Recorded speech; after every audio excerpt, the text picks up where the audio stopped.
Olá, amigos. Um prazer estar aqui com vocês com mais um programa Contra-Argumento, uma parceria da TV Web Luz e a AGE, Associação Jurídica Espírita do Estado de São Paulo. Como vocês estão sabendo, esse programa visa trazer a vocês informações para uma autorreflexão. Trazemos um assunto, conversamos um pouco sobre ele, trazemos um ponto de vista, o maior número de dados possíveis para que você, em casa, reflita, pense e chegue à sua própria conclusão. Não visamos aqui ter uma opinião ou chegar a uma conclusão que faça você aceitá-la, e sim fazer você pensar e chegar à sua própria conclusão. Hoje trataremos de um tema que se chama os tratamentos espirituais nas casas espíritas. Como todos sabemos, o tratamento espiritual é uma das principais formas das pessoas chegarem a uma casa espírita. Quase 75% das casas espíritas no estado de São Paulo possuem alguma forma de tratamento espiritual. As pessoas geralmente vêm em busca desse tratamento e chegam a uma casa espírita. E essa questão, traz muitos aspectos, tanto espíritas quanto de direito. Hoje eu tenho o prazer de receber aqui no nosso programa Plínio José Marafon, que é advogado e diretor do Centro Espírita Amor e Paz, que possui muito tempo do centro, quase na sua totalidade, voltado para tratamentos espirituais. Tudo bem, Plínio? Tudo bem, boa noite, obrigado pelo convite. Essa questão de tratamentos espirituais, não vamos usar a palavra cura agora, depois entraremos nesse aspecto, mas o tratamento espiritual em si não chega a ser uma novidade do ponto de vista espiritual para casas espíritas, não é mesmo? Não. Desde quando o Espiritismo chegou ao Brasil, pouco tempo depois já houve essa inclinação a também incluir o tratamento espiritual dentro dos trabalhos de um centro espírita, de uma casa espírita. Desde que chegou no começo, veio essa vocação do centro espírita brasileiro, levou um tempo, porque no início a vocação espírita, como aconteceu com Kardec, era a psicografia, e a incorporação. Os centros espíritas se dedicaram para isso, depois devagar passaram também para cursos, para treinamentos, formação de espíritas, e depois, numa sequência quase que natural, passaram a fazer tratamentos médicos. Por quê? Porque tinham formado uma turma de médios já qualificada para fazer o tratamento. Não é possível se pensar em tratamento espírita sem que haja médios bem qualificados. Então, primeiro vem o treinamento, o curso, o estudo, a experiência prática, para depois poder se falar em tratamento espírita. Interessante, E o tratamento mesmo espírita, claro, como quase tudo no nosso espiritismo, ele é bem aberto, Não há uma determinação de como fazer, qual a melhor forma de fazer. Diversas casas espíritas fazem de uma maneira, seguem determinadas linhas, até o passe em si, como uma espécie dentro da cura lato sensu, do tratamento espiritual lato sensu, tem bastante formas diferentes, E uma coisa que surgiu no cristianismo muito tempo atrás. Marcelo, é verdade. Mas você está tocando um ponto bastante sensível. Por quê? Porque tratamento espírita, nos moldes que sucede hoje, ele não foi previsto por Kardec. Ele não foi codificado. Ele foi criado depois. Basta ver, por exemplo, a apometria, que é o tratamento primordial do nosso centro. Ela foi criada em 1960 pelo Dr. José Lacerda Azevedo, em Porto Alegre. Portanto, ela não segue uma origem puramente kardecista no sentido da codificação. Então, há, em virtude disso, uma certa liberdade de desenvolvimento de métodos de tratamentos espirituais. Por quê? Porque não há regras, não há histórico. Então, pouco a pouco, cada centro faz tratamento de uma forma. A própria apometria, por exemplo, ela é feita de formas diferentes em centros diferentes.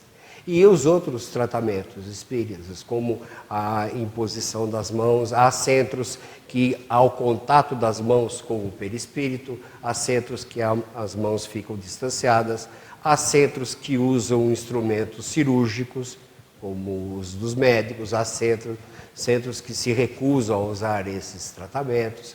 Então, dentro do mundo espírita, hoje, o tratamento espiritual está bastante disseminado, porém, eu diria, de uma certa forma, desorganizado. Mas essa falta de regulamentação tem um ponto de vista ruim de ser essa desorganização, de ser desorganizado, como você disse, né? Falta de regras específicas, mas também tem o lado bom de talvez também não ter uma forma única e obrigatória, né? Sim, não, eu não tenho a menor dúvida disso, eu acho que você está completamente certo. O intuito não é organizar no sentido de disciplinar, mas o intuito é organizar no sentido de fazer com que ele seja levado mais a sério. Porque há muitos médiuns que no passado se tornaram famosos, desenvolveram o tratamento e depois se perderam na busca da arrecadação. Então nós temos exemplos tristes para o Espiritismo, como o Arigó, como o Dr. Queiroz, em Recife, que foi assassinado,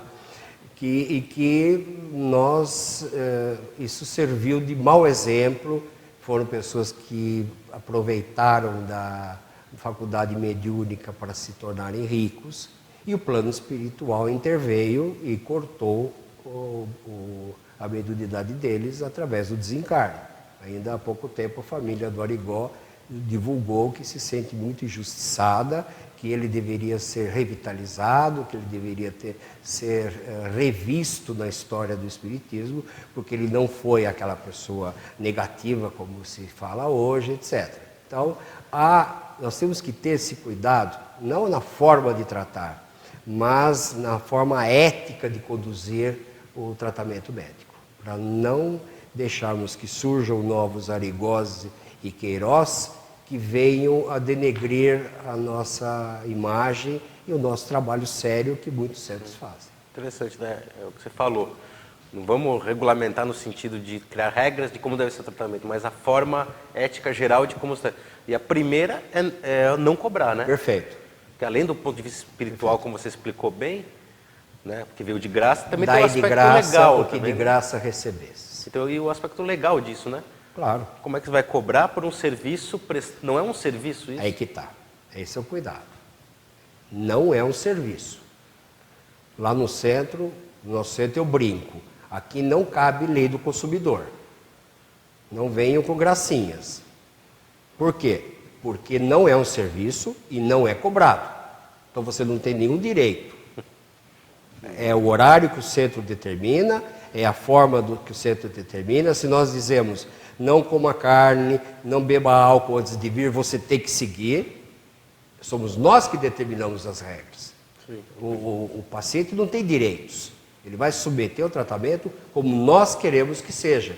Porque não é um serviço, não é uma contraprestação. É algo que o paciente faz se quiser, ele nos procura, nós não divulgamos, não fazemos publicidade. Então ele nos procura, ele é carecedor, então as regras que tem que determinar é o centro, porque nós levamos isso muito a sério. Nós respeitamos muito essas pessoas, mas eles têm contrapartidas a darem em troca disso.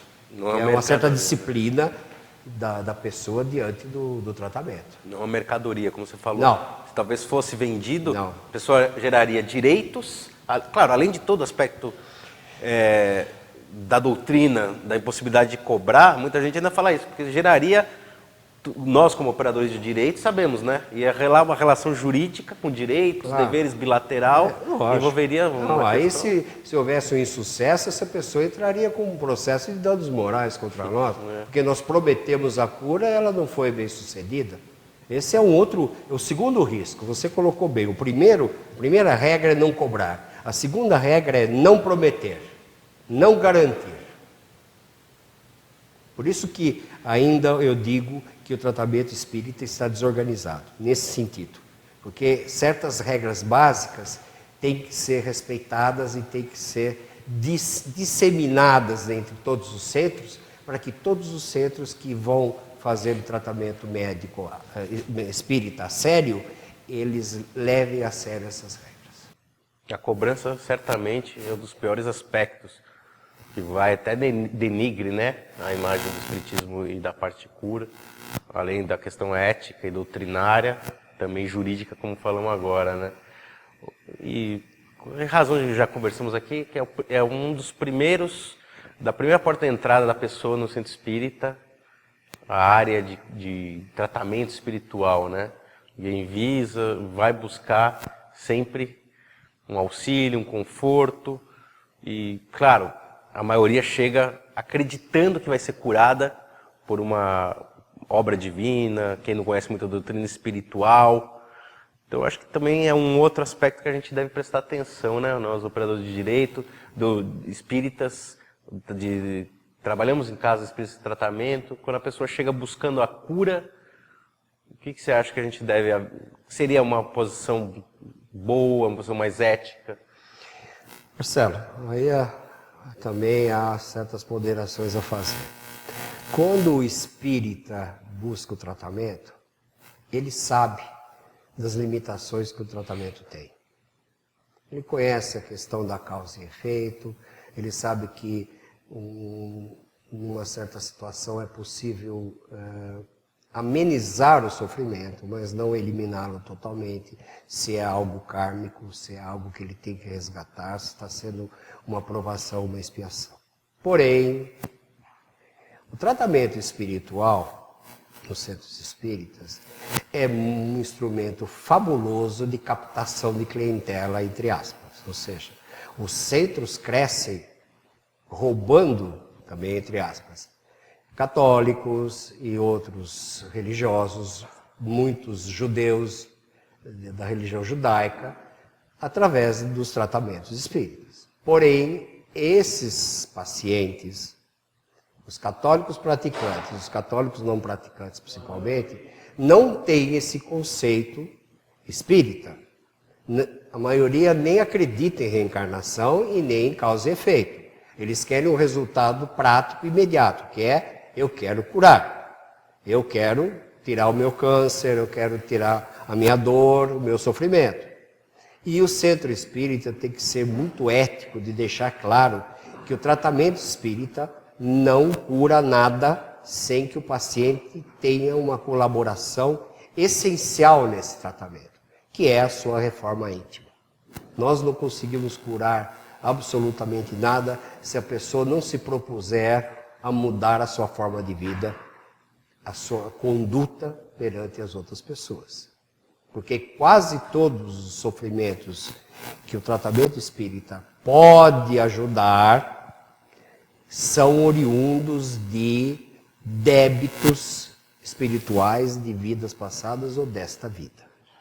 Então, para que o tratamento espírita tenha algum resultado positivo, é preciso, em paralelo, eu diria 50%, que haja um esforço do paciente em também mudar os seus hábitos espirituais, de conduta, sua personalidade, seu caráter, passar a ser mais tolerante, menos egoísta, menos orgulhoso e assim por diante. Vocês conhecem muito bem esses conceitos. Interessante, né? Deveria ser dentro dessas regras gerais do tratamento espiritual, como a gente está conversando, deveria ser uma das principais, né? Você que faz tratamento no centro espírita, por favor, avise o paciente que a cura depende de vários fatores, e um dos principais é a sua, né? Essa é a terceira. Sim. Essa é a terceira regra na organização do desorganizado mundo de tratamento espiritual que deve ser divulgado. Nós não prometemos nada e para que haja um mínimo de sucesso, a contrapartida do paciente é essencial. Claro. Além da contrapartida, também tem um aspecto, como você falou agora, do resultado, né? Até a própria palavra cura, que a gente acaba utilizando sem maldade, acredito nos centros espíritas, pelo pessoal de tratamento espiritual, né? Quando você fala cura, você pode, além de prometer um resultado final, que nem sempre é, né? Gerando até algum problema jurídico nesse aspecto, você estaria também entrando talvez resvalando no exercício ilegal da medicina para certos alguns, né? Sermos confundidos com esses tratamentos evangélicos que falam, venha, né, o aleijado eu te curo no momento, né? Como a gente faz para escapar dessas armadilhas, na sua opinião? Bem, nós no nosso centro temos por prática, quando alguém nos procura e usa essa expressão, nós respondemos, o nosso é um tratamento espiritual de autoconhecimento, irradiação, que nós fazemos também, ou apometria. Portanto, nós já rebatemos dizendo não é cura. Depois, ao confirmarmos a data que essa pessoa será agendada, atendida, nós enviamos junto um resumo do que é o tratamento, no caso, autoconhecimento, irradiação, apometria, do que ele consiste, e mandamos também um PowerPoint do Chico Xavier, que fala do esforço que a pessoa deve fazer para melhorar seus hábitos em função do sofrimento pelo qual ele passa. Então é uma forma que nós encontramos de demonstrarmos que nós não prometemos nada, você tem que fazer a sua parte e o nosso é um tratamento e não uma cura. Nós vamos ajudar você a se ajudar, a se melhorar e com isso obter um resultado melhor na sua vida. Sem deixar essa promessa da cura e sem falar que, na verdade, é um tratamento médico, né?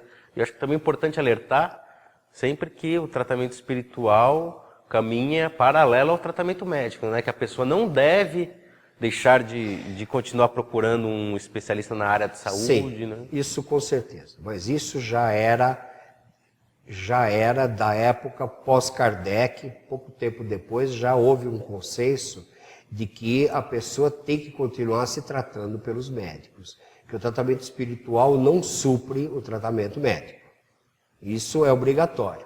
Eu jamais atenderia alguém no meu centro que estivesse com uma cirurgia médica marcada a próxima semana e diria a ele, olha, você fez a irradiação, você fez a apometria, você não precisa mais operar semana que vem e dar tchau para o seu médico. Jamais. A cirurgia tem que ser feita. A pessoa não pode se iludir de que porque fez o tratamento espiritual, não precisa mais operar. Tem que operar. Se o médico, diante dos novos exames que foram feitos, verificar que houve uma evolução do quadro, ele tem a responsabilidade de suspender ou não a cirurgia. Mas eu não posso dizer para o paciente, não se opere mais. Entendi. Mas tem alguma doença, por exemplo, existe uma CID, né? Que é aquele Código Internacional de Doença, para obsessão espiritual. Ela é uma doença catalogada, escrita no INSS, para afastamento, para alguma problema, que é a doença específica espiritual. Aí talvez nós podemos falar que o tratamento espiritual, já que a doença foi catalogada como uma doença espiritual, pode ser independente? Sim, Marcelo. Aí tem outro aspecto que deve ser levado em conta. A maioria dos pacientes que nos procuram não tem doenças médicas. A maioria, não vou dizer 90%, 80%, vou dizer mais de 50%. Os problemas são conflitos afetivos. Portanto, não tem nada a ver com medicina. A obsessão é uma tônica. Quase todo mundo que vem está obsidiado. Mas há conflitos. Há conflitos com parentes, conflitos no trabalho. Odeio esse, odeio aquele, odeio minha sogra, odeio meu irmão, odeio meu ex-marido, minha ex-mulher e assim por diante. Há ódios de todo tipo de tamanho que não tem nada a ver com o médico. Poderia haver com o terapeuta. Mas muitos dos nossos pacientes são indicados para nós pelos próprios terapeutas. Sim. Porque ainda o ser humano padece muito do ódio, do desencontro de convivência diária, muito mais do que da doença física, biológica, propriamente dita. E aí se insere isso que você acabou de falar. A desobsessão é um trabalho primordial. Aliás, a apometria, por exemplo, o Lacerda, os primeiros tratamentos que ele fez eram só de desobsessão. Papo Mentê depois evoluiu para abranger outros casos. Mas no início era só desobsessão. Porque nós trazemos de vidas passadas ainda muitos débitos e esses espíritos que nós prejudicamos, muitos resolveram nos atazanar na vida atual. Entendi. Bom, agradeço muito a sua presença. Espero contar com a sua colaboração nas próximas vezes. E encerramos aqui nosso programa, deixamos essa reflexão para você fazer em casa. O tratamento espiritual deve ser regulamentado, deve ter regras básicas. Já temos uma capacidade espiritual, já estamos num momento maduro de talvez regulamentar isso. Tá? Agradeço, até o próximo programa.